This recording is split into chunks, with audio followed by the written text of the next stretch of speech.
नमस्कार, सत्यपरिचितमध्ये मी इरफान सय्यद आपल्या सर्वांचं स्वागत करतो। महाराष्ट्र राज्याचे मंत्री परिवहन मंत्री प्रताप सरनाईक यांच्या माध्यमातून कोकणात गणेश भक्तांना जाण्यासाठी मोफत एसटी उपलब्ध करून दिल्या आहेत आणि या मोफत एसटी मीरा भाईंदर शहरामध्ये येऊन थांबल्या आहेत। एकूण 94 एसटी आतापर्यंत आल्या आहेत आणि 16 एसटी बसेस हे लवकरच येणार आहेत, म्हणजे एकूण 110 बसेस कोकणात सोडल्या जाणार आहेत। मी आता त्याच ठिकाणी आहे जिथे ह्या एसटी बसेस उभ्या आहेत। माझ्यासोबत काही वाहक आणि चालक आहेत, त्यांच्याशी आपण जाणून घेऊया की संपूर्ण कशा प्रकारची व्यवस्था आहे। महाराष्ट्र परिवहन राज्य महामार्ग मंडळातर्फे कशा प्रकारच्या आयोजन केलं आहे ते आपण त्यांच्याकडून जाणून घेऊया। आपल्याकडे एक चालक आहेत, त्यांच्याकडून आपण जाणून घेऊया की नक्की हे सर्व याच्यावर आयोजन आणि नियोजन कशा प्रकारे केलेलं आहे। दादा, तुमचं नाव सांगा आणि तुम्ही कधी आला आहात आणि कशा प्रकारची इथे नियोजन आहे।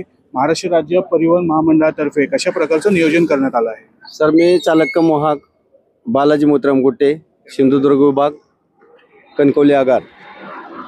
आणि सर्वप्रथम मी महाराष्ट्र राज्य परिवहन मंत्री काय त्यांचं नाव म्हणलं प्रतापजी सरनाईक साहेब यांचं स्वागत करतो। यांच्या स्वागतासाठीच मी मुंबईत आलो होतो। पण सर, जेणेकरून प्रतापजी सरनाईक सर यांनी आज आमची जे त्यांच्या मतदारसंघामध्ये जे हाल अपेष्टा केलेले एसटी कर्मचाऱ्यांची, ते इथून पुढे कुठेही होऊ नये यासाठी मी एक आवर्जून त्यांचाच एसटी कर्मचारी म्हणून बोलतो की आज जे एसटी कर्मचाऱ्यांचे हे महामंडळ पाठवलेले आहेत, ही रात्रीपासून समजा रोडवर आहेत, अद्यापही आम्हाला इथनं 1.5 किलोमीटर अंतराच्या आत योग्यतेसाठी काही नाही आहे, शौचालयासाठी काही नाही आहे, पिण्याच्या पाण्याची अजिबात व्यवस्था नाही। पैसे देऊन खातो म्हटलं तरी काही ते विकत भेटायला तयार नाही आहे।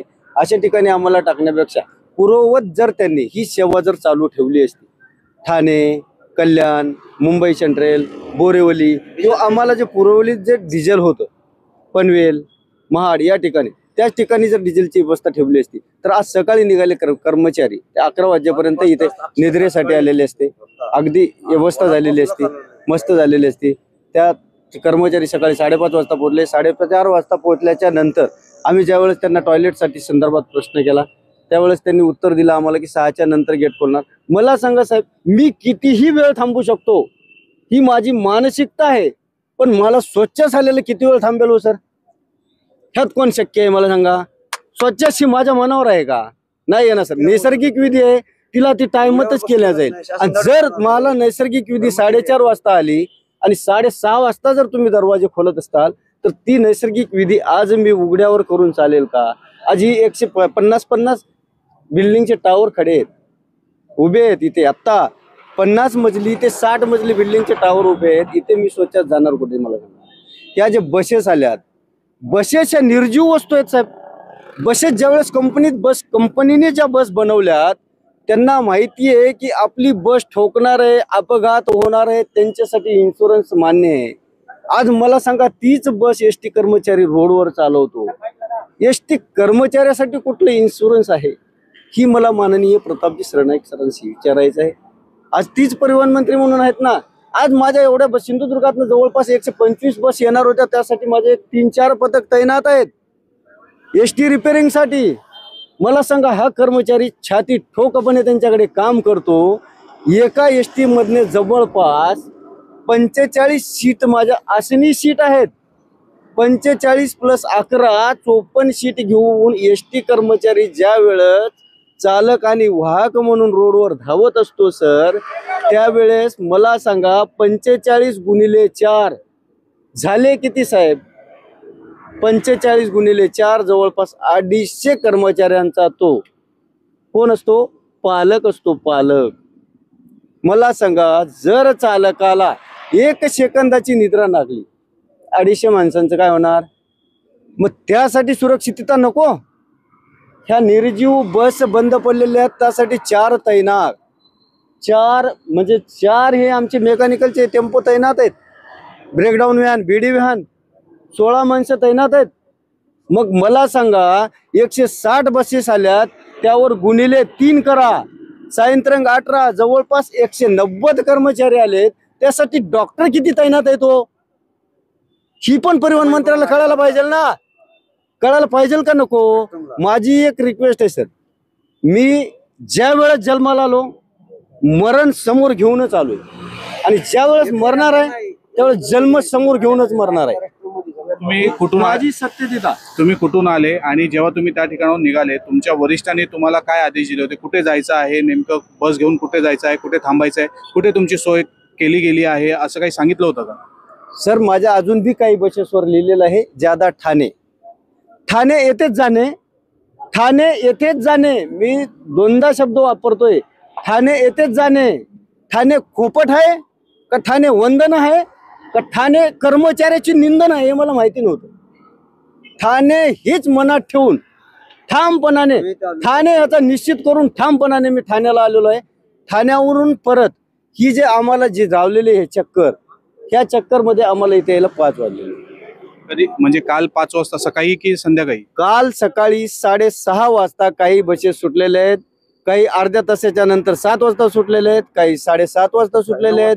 प्रत्येक अर्ध्या तासाच्या नंतराने संध्याकाळी 6:30 वाजेपर्यंत सिंधुदुर्गातनं म्हणजे आपले कोकणवासी एक गणपतीच्या कार्यक्रमासाठी घेऊन जाण्यासाठी जे रवाना झालेल्या बसेस आहेत त्या सकाळी 8:30 ते 9 वाजेपर्यंत इथं आलेले आहेत. साहेब डिझेल टाकून येण्यासाठी कमीत कमी एका कर्मचाऱ्याला, चालकाला आणि वाहकाला 9 तास अक्षरशः तारावरची कसरत करावं लागलेली आहे. ठाणे डेपोट डिझेल दिल्यामुळे हेच जल डिझेल पनवेलला किंवा महाडला असेल तर रनिंग मध्ये कर्मचारी टाकून आले असते. हीच माझं तुम्हाला थोडक्यात सांगण्याचं म्हणणं आहे. इथे तुम्ही पोहोचल्यानंतर तुम्ही काल कुठे झोपलात, कुठे तुम्ही जेवण केलं, काय केलं, कशी व्यवस्था होती? सर इथे पोहोचल्याच्या नंतर माझे खुलेआम काही कर्मचारी इथे बसलेले असेल. तुमच्या जर बिल्डिंगला सीसीटीव्ही कॅमेरे असतील तर तुम्ही त्यामध्ये फुटेज चेक करू शकता. माझे खुलेआम कर्मचारी रोडवर जेव्हा सुटकेचा विश्वास टाकत होते ना 24 तास गाडी चालवून, जवळपास माझ्या कर्मचाऱ्यांना 24 तास म्हणण्यात काही माझं पूर्ण सत्य नाहीये, पण जवळपास माझे कर्मचारी 21 तास गाडी चालवून सिंधुदुर्ग ते कोकण येत होते. म्हणजे सिंधुदुर्ग ते ह्याला येत होते मुंबईला. त्यावेळेस माझ्या कर्मचाऱ्यांना 23.5 तास चालना करायला लागली होती. चालना करून आल्याच्या नंतर माझे कर्मचारी सुटकेचा विश्वास टाकण्यासाठी काही वेळापुरते, तात्पुरते का होईना, तुमच्या बिल्डिंगच्या इथे तुमच्या सीसीटीव्ही कॅमेऱ्याच्या अंधारात सुटकेसाठी कसे बसलेले आहेत हे तुम्ही चेक करू शकता.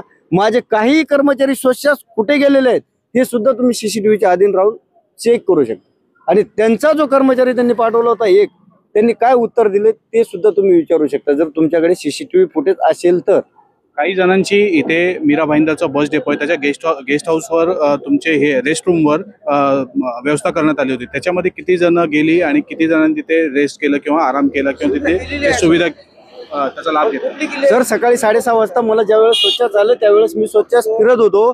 एक पुढील गेट बघितला, तिथे गेटमध्ये जायला चान्स नव्हता. पाठीमागील गेट बघितला, तिथे सुद्धा गेटमध्ये जायला चान्स नव्हता.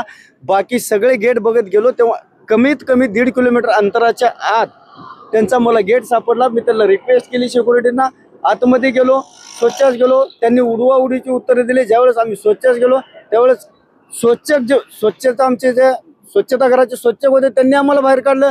तुम्हाला इथं येण्याची मुभा कोणी दिली? मग हेच जर मला सांगा परिवहन मंत्र्यात माहिती नसेल तर आम्हाला पाठवायचा कशामुळे? पण पाठवायचाच असेल तर आम्ही इतर डेपोमध्ये दरवर्षीप्रमाणे मुक्काम केला असता ना. ठाण्यात कशाला पाठवायचं, इकडे कशाला पाठवायचं आम्हाला? आता उद्या तुम्ही निघणार आहात, त्याच्या अगोदर आता तुमची प्रशासनाकडे आणि मंत्री प्रताप सरनाईक यांच्याकडे काय मागणी असणार आहे? हे बघा तुम्हाला सांगतो, आमचे जे प्रताप सरनाईक जे परिवहन मंत्री आहेत त्यांच्याकडे माझी एकच मागणी आहे. इतरोत्तर जे कर्मचारी आहेत त्यांना ज्या दृष्टिकोनातनं तुम्ही बघताय ना त्याच दृष्टिकोनातनं एसटी कर्मचाऱ्यांना बघा ना. प्रताप जेवायला सर आपण जे घरनं आणलात त्या शिळ्या भाकरी नाही तर पैसे देऊन सुद्धा जेवण नाहीये. आज अक्षरशः माझे काही कर्मचारी पैसे देऊन जेवण घेण्यासाठी उपाशी मेलेले आहेत.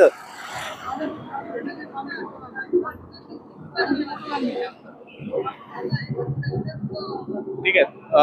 आता मंत्री प्रताप सरनाईक आणि परिवहन मंत्री प्रताप सरनाईक आणि महाराष्ट्र राज्य शासनाकडे तुमची काय मागणी असणार? सर मी देवेंद्र फडणवीसला एवढंच सांगेन की तुमचे जे एवढे महामंडळ आहेत 128 असतील 25 असतील, जेणेकरून मला तेवढा अभ्यास नाहीये, ते महामंडळ आहेत.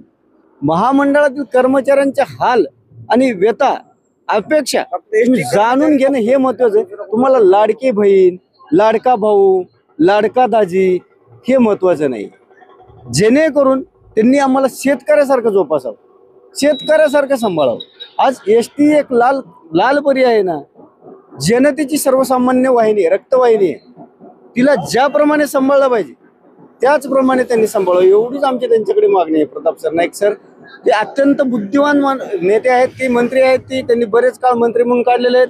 ते आमच्यासाठी करतील पण, त्यांनी केलंय पण जेणेकरून त्यांच्या मतदारसंघात येऊन ही अपेक्षा बाळगायला नाही होती. माझा एक शेवटचा प्रश्न आहे.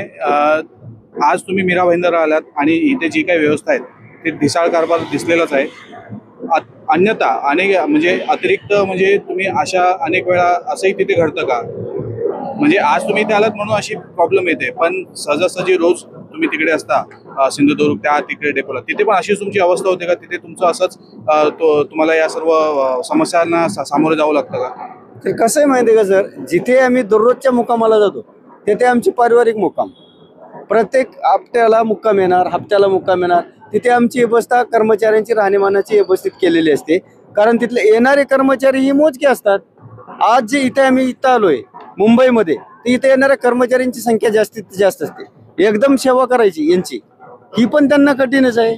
नाही असं मी पण म्हणत नाही, पण त्यांनी पूर्ववत जसं सिंधुदुर्गवासियांना तुम्ही जसं तिकडे त्यांच्या घराकडे पाठवलं ना, त्याच प्रमाणात आमची एसटी कर्मचाऱ्याची पण काहीतरी सेवा केली पाहिजे. त्याच्या आमच्या 2 महिन्यांना अगोदर आमची व्यवस्था करून त्यांची केली पाहिजे. 2 कर्मचारी जर 45 माणूस वाहून नेत असतील, त्यांची ये जा जर रीतशीर आणि सुखरूप करत असतील सर, तर त्या 45 कर्मचाऱ्याच्या पाठीमागे 45 प्रवाशांच्या पाठीमागे 2 कर्मचाऱ्यांची व्यवस्था करायला यांना काही जड आहे का प्रशासनाला? असं प्रशासन म्हणून मी त्याला भांडू शकतो. वैयक्तिक म्हणजे प्रतापजी सरनाईक यांना मी भांडत नाही, प्रशासन म्हणून मी त्यांना भांडतोय की 45 माणसाचा ताफा जर सांभाळून चालक आणि वाहक नेत असतील, तर त्या 2 माणसांचा ताफा सांभाळणे त्यांना काय अवघड आहे का प्रशासनाला? एवढंच मी त्यांना माझ्या माध्यमातून सांगू शकतो. जसं की आपण पाहू शकता, या सर्व एसटी कर्मचारी जे आहेत, चालक आणि वाहक, यांची गैरसोय झाली आहे मीरा भाईंदर शहरामध्ये आल्यानंतर, आणि यांची कुठल्याही प्रकारची सोय करण्यात आली नाही, व्यवस्था करण्यात आली नाही. झोपण्याची, राहण्याची, परत इतरिक्त दुसरी काही व्यवस्था होत्या त्या सर्व काही करण्यात आल्या नव्हत्या. त्यामुळे या सर्व संतापलेले आहेत आणि कुठे ना कुठे शासनाकडे मदत मागत आहेत. त्यांनी महाराष्ट्र राज्याचे मंत्री प्रताप सरनाईक आणि महाराष्ट्र राज्याचे मुख्यमंत्री देवेंद्र फडणवीस यांच्याकडे मदतीचा हात मागितला आहे. आता या सर्व संदर्भात मंत्री प्रताप सरनाईक आणि महाराष्ट्र राज्याचे मुख्यमंत्री काय करतील याच्याकडे या सर्व एसटी कर्मचाऱ्यांचं लक्ष आहे.